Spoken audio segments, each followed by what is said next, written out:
Une décision imminente sur le potentiel blocage des sites pornographiques en France ou encore la question des déplacements des footballeurs et les actualités en bref. Salut, c'est Hugo, j'espère que vous allez bien. On est parti ensemble pour une nouvelle plongée dans l'actualité en une dizaine de minutes. Et on commence donc avec un premier sujet dont on a pas mal parlé l'an dernier et qui pourrait connaître un nouveau rebondissement en cette fin d'année ou même dans les prochains jours. C'est une décision de justice française sur le sort de 5 célèbres sites pornographiques. Alors pour vous remettre un petit peu dans le contexte, l'Arcom, qui est donc le nouveau nom du CSA et qui est en quelque sorte le gendarme de l'audiovisuel, a saisi la justice il y a quelques mois pour demander le blocage de 5 sites pornographiques. C'est 5 sites parmi les plus connus en France, dont le plus connu est Pornhub.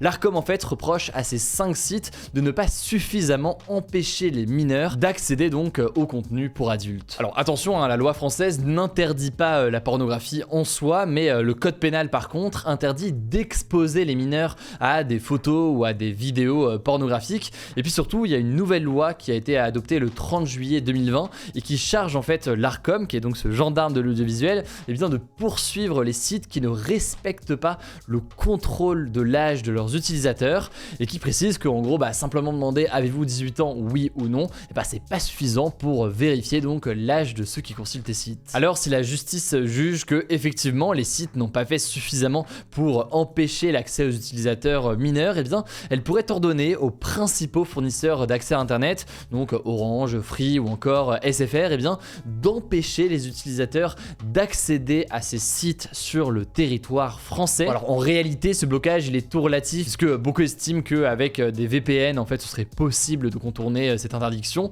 mais tout de même ça reste une mesure qui est très importante, et ce alors que les sites pornographiques aujourd'hui sont en fait parmi les sites les plus consultés en France, toutes catégories confondues. Mais alors quelles sont les solutions potentielles pour éviter que des mineurs aient accès à ces sites et donc pour permettre à ces sites internet là de ne pas être bloqués en France? Alors il y a plusieurs pistes qui sont envisagées et qui sont maintenant discutées depuis quelques temps. La première, on en avait parlé, c'est l'idée pour les visiteurs d'être obligés de s'inscrire sur le site et d'ajouter en fait leur carte bancaire qui va faire une transaction à 0 € mais qui a donc pour objectif de vérifier qu'ils sont bien majeurs. Ça permettrait donc potentiellement d'éloigner les mineurs, sauf que vous vous en doutez, beaucoup ne sont pas à l'aise à l'idée de s'inscrire sur un site pornographique et de mettre comme ça leur carte bancaire, ce qui revient donc d'une certaine façon à mettre des informations sensibles. Bon, l'autre option qui est pas mal discutée, c'est l'idée de faire appel à ce qu'on appelle un site tiers, donc un site qui n'est pas le site pornographique en tant que tel, mais un site qui est chargé uniquement de vérifier l'âge des personnes qui vont sur le site.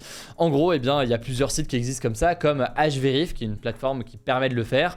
En gros, vous validez avec une carte d'identité votre identité. Ça peut être utilisé pour plein de sites aujourd'hui, et donc certains estiment que les sites pornographiques pourraient utiliser ces plateformes-là pour via une autre plateforme vérifier l'âge et comme ça donc valider l'inscription à la place du site pour adultes en tant que tel qui n'a pas accès directement à ces données. Voilà, c'est donc pour les solutions techniques, mais au-delà de ces questions de blocage et de vérification, en fait, il y a globalement un manque d'éducation sexuelle qui est pointé du doigt par les professionnels de la protection de l'enfance. En gros, certains estiment que c'est des sujets qui sont pas suffisamment abordés, qu'on parle effectivement quand même de reproduction et aussi de contraception, mais pas assez par exemple des questions de consentement.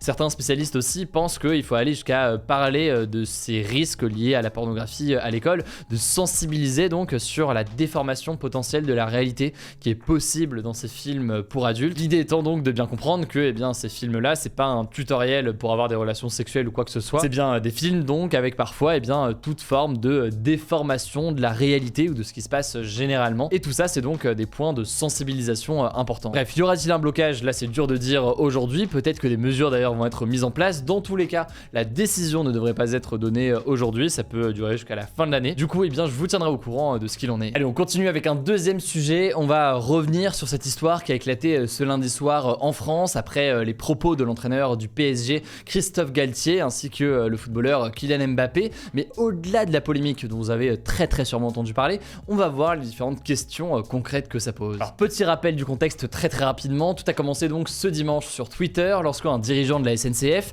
a interpellé le club de football du Paris Saint-Germain en leur disant que plutôt que de se déplacer en avion pour faire Paris-Nantes, ils auraient pu faire le trajet en train. Ça dure environ 2 heures avec la SNCF et donc ainsi ils auraient pu réduire leur impact sur l'environnement. En effet, pour rappel, un trajet en train émet en moyenne 45 fois moins d'émissions d'émissions de CO2 qu'un trajet en avion, selon les chiffres de l'Agence de la transition écologique. Et en fait, lundi soir, alors que l'entraîneur du PSG, Christophe Galtier, et Kylian Mbappé tenaient une conférence de presse à la veille d'un match très important qui a lieu ce mardi soir, le match entre le PSG et la Juventus de Turin, et bien Paul Larouturou, qui est journaliste chez LCI, a posé cette question du déplacement éventuel en train, a demandé donc à Christophe Galtier de répondre à cette demande, ou plutôt à cette suggestion du patron, d'un des patrons de la SNCF, d'aller comme ça faire ce déplacement Paris-Nantes la prochaine fois en train.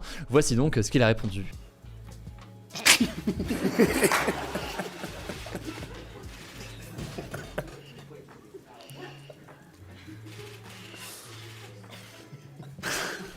Pour être très honnête avec vous, ce matin, on a parlé avec la société qui organise nos déplacements. On est en train de voir si on ne peut pas se déplacer en char à voile. Alors suite à ça, là aussi vous l'avez vu, énormément de militants pour le climat, mais aussi pas mal de personnalités politiques ont réagi, ils se sont indignés sur les réseaux sociaux. C'était le cas par exemple de la maire de Paris Anne Hidalgo ou encore de la ministre des Sports Amélie Oudéa-Castéra.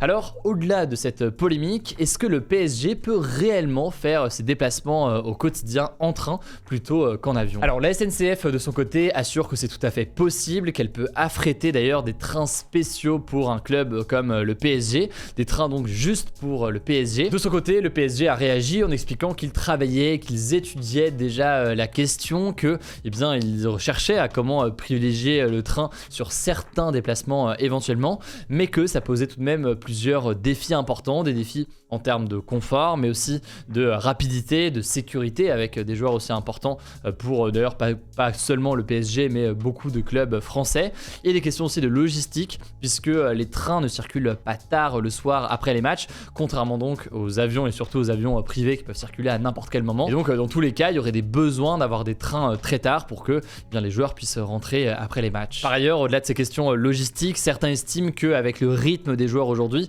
c'est pas forcément possible. C'est ce qu'expliquait par exemple sur LCI Giroud, qui est donc l'ancien grand entraîneur de la JOCR, qui disait que selon lui, avec un match qui finit à 23h et le temps de sortir, etc., de prendre le train, ça risque de faire parfois des arrivées à 4h du matin pour les joueurs, ce qui est selon lui incompatible avec le rythme que les joueurs ont lors de semaines de championnat où ils ont parfois 2 matchs en semaine avec les matchs européens et les matchs nationaux. Selon lui, c'est quelque chose qui est inconcevable sur ce genre de déplacement. Maintenant, quand on creuse, il faut bien voir que plusieurs clubs, y compris à l'échelle européenne, commencent à mettre en place des trajets en train pour les joueurs, et ce, y compris donc avec des très gros clubs. On peut penser à Liverpool qui a été aperçu en train de le faire en Angleterre récemment, ou encore la Juventus de Turin justement en Italie. Et en France, selon une étude qui a été réalisée par la Ligue de football professionnel qui organise la Ligue 1, 65% des déplacements des clubs se sont faits en avion en 2020, contre 4% seulement en train, sachant que le reste des déplacements, donc environ 30%, a été fait en bus. Bref, vous l'aurez compris, au-delà de la question en soi du déplacement du PSG et des autres clubs qui du coup est en discussion aujourd'hui, et on va sûrement en entendre à nouveau parler dans les prochains jours pour voir la faisabilité dans tel ou tel cas, ce qui a beaucoup fait réagir, c'est surtout en fait la réaction spontanée des 2 membres du PSG face à cette question. Après, il faut noter qu'au-delà de la question des déplacements des joueurs de Ligue 1, cette polémique a réveillé un autre sujet, un sujet dont on a déjà énormément parlé sur la chaîne et qu'on va continuer à évoquer, c'est la question de la Coupe du Monde de football de 2022 qui va se dérouler donc à partir de fin novembre au Qatar. Beaucoup dénoncent le fait que cette compétition est un non-sens écologique, avec des matchs qui vont se débuter dans des stades climatisés à l'extérieur en raison de la chaleur, mais aussi l'impact social de cette organisation. En effet, le Qatar est mis en cause par plusieurs organisations de défense des droits de l'homme, et selon plusieurs enquêtes, notamment celle du média britannique The Guardian, près de 6500 ouvriers, pour la plupart des personnes venues au Qatar pour travailler et qui venaient de l'étranger, seraient morts sur les chantiers des stades de la Coupe du Monde depuis 10 ans. On aura donc l'occasion forcément d'en reparler dans les prochains jours. Et au passage, avant de passer aux actualités en bref, je voulais juste vous dire qu'on a sorti une nouvelle vidéo sur la chaîne YouTube principale Hugo Décrypte, donc pas celle des actus du jour mais l'autre. C'est donc une interview de Christophe Coppen, qui est un ancien négociateur du RAID, qui a donc fait face par exemple à des situations de prise d'otage où il a dû négocier. Il m'a donc dévoilé les secrets de son ex-métier et des grandes techniques techniques, disons, de négociation qui sont possibles, dont certaines d'ailleurs qui s'appliquent parfois dans la vie de tous les jours. C'est un échange absolument passionnant, c'est donc disponible sur la chaîne, je vous mets le lien en description. Pensez d'ailleurs à vous abonner, si ce n'est pas encore le cas, pour ne pas louper les vidéos suivantes sur cette chaîne YouTube. Il y a beaucoup de choses qui arrivent dans les prochains jours. Allez, on passe aux actualités en bref avec d'abord cette première information importante. Selon l'Observatoire national du suicide, qui est rattaché en fait au ministère de la Santé en France, le nombre de suicides n'a pas augmenté pendant les confinements, contrairement donc à ce qu'une partie des médecins redoutaient avec une potentielle augmentation des suicides lors de ces périodes d'isolement. En fait, entre janvier 2020 et avril 2021, 11 200 personnes ont mis fin à leur jour. Ça reste un chiffre qui est très important évidemment, qui pose beaucoup de questions, mais qui est inférieur à la moyenne annuelle observée entre 2015 et 2019. Selon l'organisation, ça s'explique par le fait que les personnes potentiellement suicidaires ont pu vivre cette crise de manière collective, disons, plutôt que individuelle, comme c'est le cas le reste du temps, puisque tout le monde était confiné. Et puis plus largement, les familles ont pu prendre davantage de temps pour s'occuper des personnes à risque. Et cela étant dit, c'est important de noter que ce chiffre reste élevé, et puis au-delà de ça, eh bien, le chiffre a en l'occurrence augmenté chez certaines parties de la population, notamment chez les adolescentes et les jeunes femmes, notamment issues de milieux défavorisés. Chez cette catégorie de la population, eh bien, le nombre de suicides a malheureusement augmenté et les chiffres continuent à être inquiétants aujourd'hui. On en reparlera du coup dans les prochains jours, mais c'est un sujet absolument majeur. Deuxième actualité, très rapidement en France, le professeur Didier Raoult, qui s'est fait connaître au début de la crise sanitaire en défendant notamment un traitement à l'hydroxychloroquine contre le coronavirus, et pointé du doigt dans un rapport qui a été remis lundi au gouvernement pour sa gestion de l'IHU, donc l'Institut Hospitalo-Universitaire de Marseille,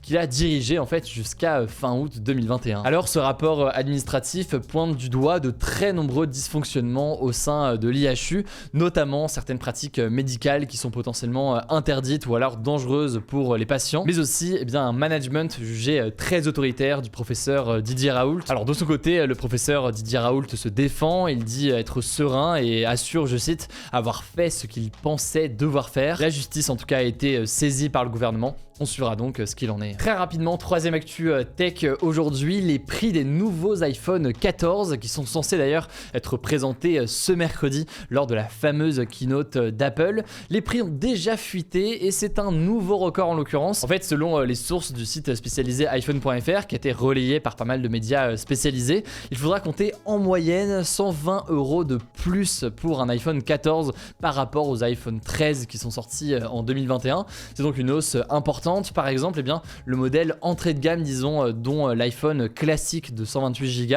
coûtera 1029 € et ça monte jusqu'à près de 1700 €. Alors, sans rentrer dans les détails, il y a plusieurs raisons qui pourraient expliquer cette augmentation qui sera donc à confirmer mercredi. Il y a notamment les pénuries de composants pour fabriquer les téléphones. Ça dure depuis quelques temps. Il y a aussi la hausse des prix globale dans le monde, dont on a beaucoup parlé ces derniers jours sur la chaîne, mais aussi le fait que l'euro a vu sa valeur beaucoup baissé par rapport au dollar. Là aussi, on a eu l'occasion d'en parler. Bref, la présentation des nouveaux produits est prévue pour mercredi. On verra donc ce qu'il en est. Allez, la dernière actualité, c'est pas une hausse des prix, c'est plus une réduction que je vous propose aujourd'hui. Et on va parler de train justement. La SNCF met en vente 500 000 billets de train Ouigo à 19 € maximum. Ça se passe ce mardi et mercredi. Alors, ça concerne tous les trains Ouigo pour des trajets entre le 12 septembre et le 10 décembre. Et ça concerne plus de 50 destinations, dont Paris, Marseille, Toulouse ou encore Lyon. Bref, il y a beaucoup de villes, je vais pas toutes les lister. L'offre dure donc jusqu'à mercredi soir. C'est donc l'occasion de faire des bonnes affaires si vous voulez voyager à un prix moins cher peut-être qu'habituellement. Je vous mets les liens directement en description. Allez, je vous le disais donc, rendez-vous sur la chaîne YouTube principale Hugo Décrypte pour découvrir cette vidéo assez spéciale avec un ex-négociateur du RAID.